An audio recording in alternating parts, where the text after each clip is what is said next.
In this module, we look at Mendel's experiment. We will see what was Mendel's question, how he designed his experiment, and how he was able to conclude what the conclusions of his experiments. So before we get to that, let me introduce to you the Mendel's subject. Mendel was working on pea plants. These are the garden pea plants. These plants are easy to cultivate. They have short lifespan and they have several characteristics and several traits that Mendel could follow. Flowers are the reproductive organs of these plants. As you know that most flowers have both male and female reproductive organs. The ovary is the female sex organ. You can see it on your screen. The stigma is the part of the flower where the pollen lands and extends the tube. Pollen is sperm equivalent of the plants. Anthers are the male sex organs. These are attached to stamens, which are filamentous structures, and anthers produce pollens which can then land on stigma and fertilize the egg inside the ovary. So Mendel used these plants. It was easy to grow them, as I mentioned.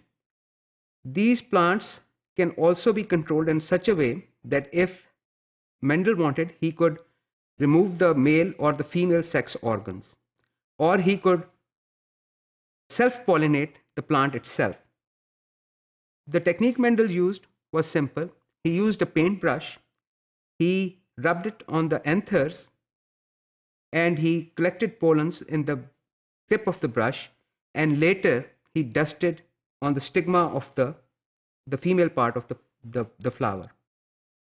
As a result, the pollens fertilized the egg and resulted in seeds which he could grow and look at the next generation of the cross, of the breeding experiment between two types of flowers.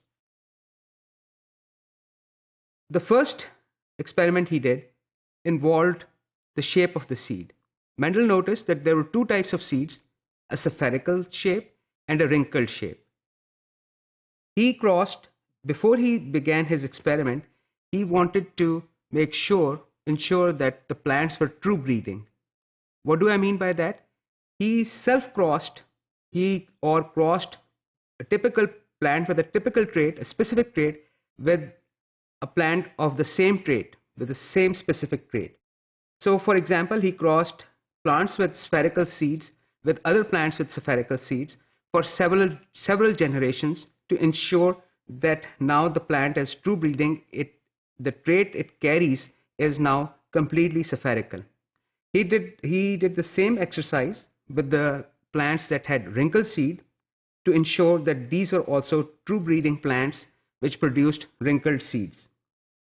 Then he cross-pollinated a plant that was going to produce spherical seed with a plant that was going to produce wrinkled seed. So these plants were the parental plants which were true breeding, and they're donated parental plants, or P, abbreviated P. Mendel got the first generation. He got the result of his experiment produced all spherical seeds. Now, if the blending concept was correct, all these seeds would be semi-wrinkled and semi-spherical. It was as the wrinkled seed trait had completely disappeared, because none of these plants of F1 generation, which stands for first filial generation, they had any wrinkled seeds. So here we could see the blending theory was incorrect, because blending theory would have predicted that the offspring would have mixture of characteristics from both the parents. Next, he crossed the F1 generation among themselves, and he got the F2 or second filial generation. He saw that in the F2 generation, the seeds, 3 out of 4 seeds were spherical and 1 out of 4 seeds were wrinkled. So what were the conclusions? How he used this data to interpret the results and how he was able to